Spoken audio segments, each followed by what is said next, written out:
Hepinize merhaba arkadaşlar. Haftanın ilk işlem gününde gram altın fiyatlarını analiz ederek başlamak istiyorum yine. Öncelikle tabii kanalıma abone olduğunuz için ve yorum yazdığınız için teşekkür ederim. Elimden geldiği kadar hızlı bir şekilde bu soruları cevaplamaya çalışıyorum. Eğer siz de ilk defa bu videoyu seyrediyorsanız hem kanalıma abone olmayı hem de bundan sonraki videolara daha hızlı bir şekilde ulaşmak için de zili işaretlemeyi unutmayın. Altın fiyatları son dönemde biraz daha hareketliydi. Bir önceki videoyu da izleyenler olmuştur. Gram altın nasıl hesaplanacağını anlatmıştım. Burada da özellikle hem ons fiyatındaki gelişmeler hem de dolar TL'deki gelişmelerden altının gram fiyatının etkilendiğini tekrar hatırlatmak istiyorum size. Ve özellikle de altın yatırımcısının biraz daha sabırlı olmasını ve bunun bir uzun vadeli yatırım olduğunu unutmaması gerektiğini tekrar hatırlatmak istiyorum arkadaşlar. Altın fiyatlarını, gram altın fiyatlarına bakmadan önce öncelikle ons fiyatına bakalım. Ons fiyatı 1269 seviyesine kadar geri çekilmişti. Özellikle geçtiğimiz hafta Çin'den gelen büyüme rakamlarının beklentilerden iyi olması ve ABD'den özellikle işte dolara doğru yönelme, ABD dolarına doğru yönelme gerçekleştiği için biraz daha altından çıkış olduğunu gördük. Bu hafta yeniden dip seviyesini test ettikten sonra yani 1269'ları benim beklentim 1267 noktasının önemli bir destek olarak çalışmasıydı ki tabii özellikle bu 1280 ve 1285 noktalarında yukarı yönlü geçilmesi gerekiyor. Şimdi Mayıs ayı aslına bakarsanız dünya piyasaları açısından oldukça önemli geçecek. Birincisi Avrupa Birliği'nde parlamento seçimleri var. Yaklaşık 400 milyon tane seçmenin sandık başına gitmesi bekleniyor. Diğer taraftan ABD ve Çin görüşmeleri yeniden başlayacak. Bu görüşmeleri hatırlayacaksınızdır. Ben genelde Trump'ın biraz daha politika olarak yani seçim propagandası olarak kullanacağını hani masadan hem istediğini almadan kalkmayacağını hem de hani bir anda masayı terk edebilecek bir politika izleyeceğini düşünüyorum.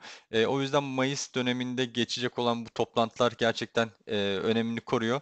Yine hem ABD'den gelecek olan hem de Çin'den gelecek olan rakamlar özellikle altın ons fiyatındaki gelişmeleri yakından ilgilendirecek. Dün yapılan açıklamada yine enerji fiyatları ile ilgili, enerji sektörüyle ilgili tabii petrolle ilgili bir açıklama vardı. Burada da e, yaklaşık 6 ay önce petrol muafiyeti uygulanan yani İran'dan alım için muafiyet uygulanan 8 ülkeye bundan sonra o muafiyetin devam etmeyeceği ile ilgili açıklama vardı. Bu da enerji fiyatlarındaki yükselişi tetikledi. Diğer taraftan hani piyasadaki politik belirsizliği ve olası riskleri de beraberinde getirdi diyebiliriz. Bu tip risklerden sonra da genelde altının ons fiyatında bir yukarı yönlü hareket oluyor. Dolar TL'de tabii son dönemde yaşamış olduğumuz gelişmelerden dolayı yukarı yönlü bir hareket var. Bu yüzden zaten hani dolardaki kuvvetlenme ve yurt içerisindeki belirsizlikler dolar TL'nin yukarı yönlü gitmesini tetiklemişti. Dolar TL'de farklı bir analizde yer vermek istiyorum. Kısaca yeniden gram TL'ye geçelim. Gram TL haftanın ilk işlem gününde 240 TL'yi test etmişti. Benim de daha önceki videolarda da belirttiğim bu 240 noktası önemli bir direnç noktası. Yani direnç ne demek? Yukarı yönlü fiyatlar geldiğinde işte bu önceki dönemlerde olduğu gibi bu noktaları test ediyor ve geri çekilmelerin gerçekleştiğini görüyoruz. Son gelmiş olduğumuz noktada biraz daha hani yukarı yönlü gitme potansiyelinin yüksek olduğunu ve işte 245 liralara kadar hatta bu Mart ayı seçiminde de test etmiş olduğu 245 liralara kadar yükselme hedefinin olduğunu görüyoruz. Geri çekilmelerde nereler var? Onlara bakalım. Genelde üzerinde durduğum 237 lira ve hani önemli bir destek noktası. Hani buraya gelip buradan döner buralar alım noktası diyebileceğim 232 liralar var. Bundan sonraki gelişmelerde takip edeceğimiz noktalar ama yukarı yönlü hareketin bundan sonra daha hızlı bir şekilde başlayacağını düşünüyorum. Az önce bahsettiğim gibi Mayıs ayındaki yaşanacak olan gelişmeler daha çok bunun yukarı yönlü gitme potansiyelinin olduğunu gösteriyor. Hani benim beklentim yıl içerisinde 254 liraları görmesiydi. Ee, Birkaç yerde okudum 260-262 lira hedefini bekleyen analistler de var. Bunu da hani buraya not edelim.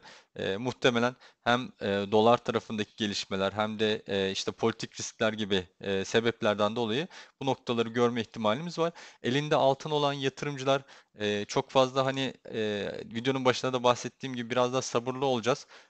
Hemen piyasa yükselişinde ya da düşüşünde hani panik havasına girmeyin. Hatta şurada 4 saatlik grafikte baktığımızda burası geçen haftaya denk geliyor herhalde.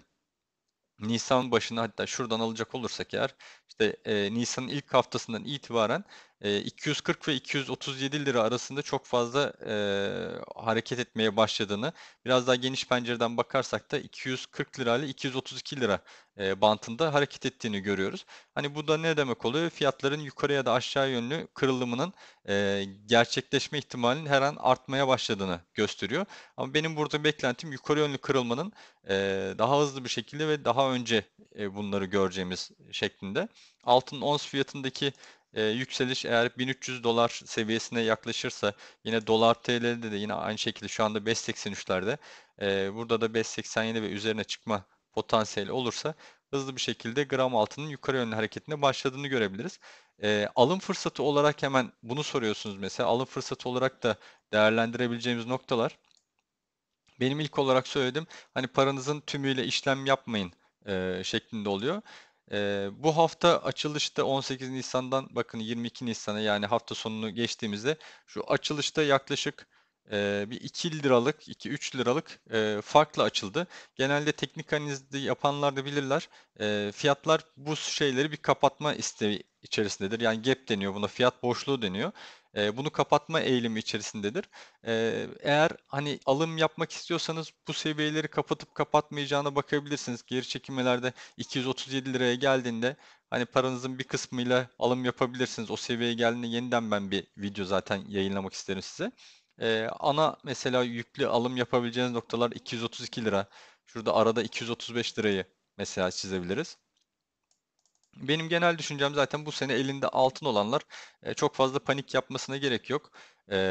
İstediğiniz kadar hani taşıyabilirsiniz. Önemli olan burada tabii kendi paranızla ve işlem yapmanız ve uzun vadeli olarak hani taşıyabilme potansiyelinizin olması, kısa sürede bu paralara ihtiyacınız olmaması gerekiyor işlem yaparken. Bu genelde yatırım piyasasında hani genel bir kuraldır. 238 lira mesela alım noktası olarak değerlendirebileceğiniz. Ama ben size söyleyeyim, şu aradaki boşluğun kapatılmasını bekleyin. Hani yüklü alım için. Şu noktalardan alınır mı? 240 liradan alınır mı diye soracak olursanız bence alınır yine. Ama paranızın hepsiyle değil, bir kısmıyla alırsınız. Geri çekildikçe eğer bir kısmını yine almaya devam edersiniz. Baktınız hani yukarı yönlü kopup gidiyor. Orada da 242 liraya geçtiğinde, hani şu noktayı geçtiğinde alımlarınızı biraz daha artırabilirsiniz arkadaşlar. Sorularınızı mutlaka yazın. Hangi maliyetten aldınız? Ben bunu zaten bir anket olarak da videonun içerisine koyuyorum.